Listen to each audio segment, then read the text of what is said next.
Assalamualaikum warahmatullahi wabarakatuh. Saya Istrada dari Lokal HKMI 4B.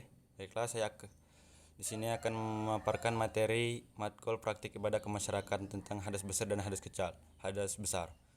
Hadas menurut bahasa besar KBBI adalah keadaan tidak suci pada diri seorang muslim yang menyebabkan ia tidak boleh salat, tawaf, dan lain sebagainya. Dengan pengertian KBBI pada Eksplopedia Indonesia juga dijelaskan hadas merupakan ketidaksucian yang dipandang tidak suci oleh syarat dan menghalangi syarat sahnya sesuatu ibadah.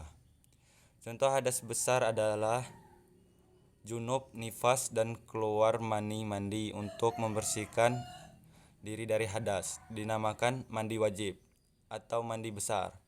Mandi wajib atau mandi besar dilakukan dengan cara meratakan seluruh air ke semua bagian tubuh. Contoh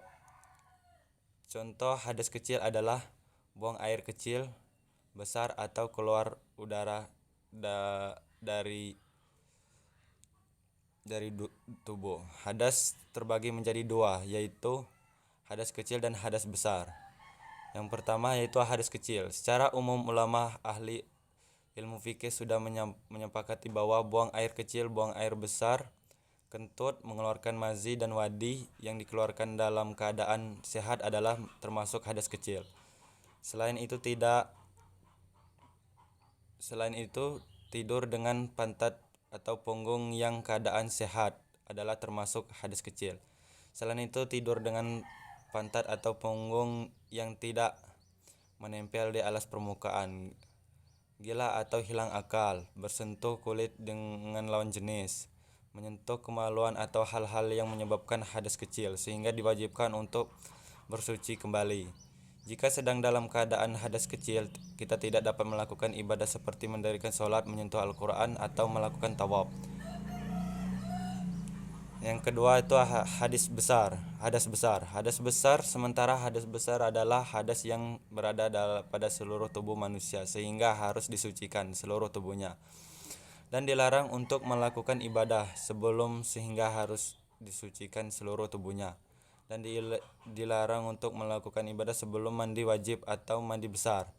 Menurut para ulama ahli fikih, hadas besar terdiri dari mengeluarkan atau dalam kurung keadaan sadar maupun tidak maupun basah, berhubungan badan, dan dalam keadaan haid atau nifas. Tiga perkara adalah hadas besar yang terjadi. Tidak boleh melakukan perkara seperti sholat, membaca Al-Quran, berpuasa, memasuki masjid, tawaf, dan lainnya sebelum bersuci. Bagaimana membersihkannya? Membersihkannya seperti contoh Quran surah Al-Maidah ayat 6, yaitu hai orang-orang yang beriman, apabila kamu hendak mengerjakan sholat, maka basuhlah mukamu dan tanganmu sampai dengan siku, dan sapulah kepalamu dengan basuh kamu sampai dengan keadaan kedua mata kaki. Dan jika kamu junub, maka mandilah. Dan jika kamu sakit atau kamu tidak memperoleh air, maka bertayamumlah dengan tanah yang baik.